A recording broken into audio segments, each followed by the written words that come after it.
The South China Sea is one of the most hotly contested waters in the world. But when international media talks about it, the story often feels one-sided. We've just been rammed by a Chinese boat. China is pushing for dominance. But is the story really that simple?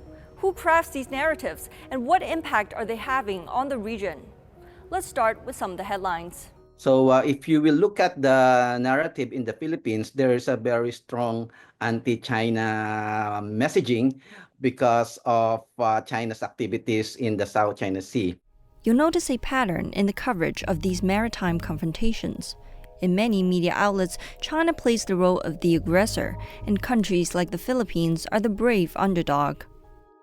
This anti-China messaging is in fact heavily influenced by Western perspective of pushing back against China. And this Western perspective aims to highlight China's behavior in the South China Sea as aggressive and coercive. The story of David versus Goliath is another Western perspective to describe the situation. Scholar Hong Nong says the Philippines is not a passive actor in this conflict. Rather, it has actively sought to provoke China in ways that are likely to elicit a strong response. China sees its actions as defending its territorial sovereignty and maritime rights, yet this version is usually left out. There is a huge disparity in strength between China and Southeast Asian countries. Based on this logic, and viewing China through an ideological lens, they conclude that China's actions in the South China Sea are not for rights protection, but for bullying. Sometimes the labels are subtle. For example, nicknaming China's Coast Guard ship as the monster ship, not because it attacked anyone, but because it's big.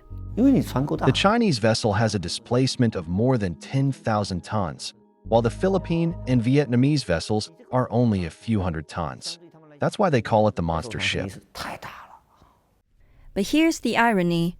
The US sends in aircraft carriers, actual floating fortresses, yet no one calls them monsters. So who is making the labels and why? These labels are carefully fabricated by the United States. It's a smear campaign based on their deliberate distortion of China's maritime rights protection activities. Labeling is a simple and highly effective campaign, but no one pays attention to whether the story behind these labels is true or false. While the headlines escalate the drama, here's what's actually happening in the region. China and Indonesia signed an intergovernmental document on maritime joint development. China and Malaysia launched a bilateral dialogue on the management of maritime issues.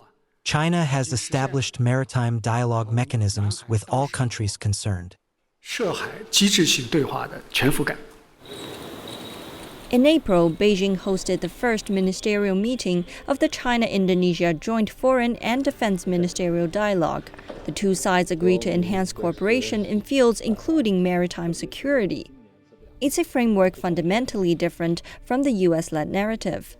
In my understanding of China's approach with the members of the littoral state in the South China Sea, China considers these countries not as small states, but a fellow developing nations with the same aspiration for common development, the same aspiration for the prosperity of their people.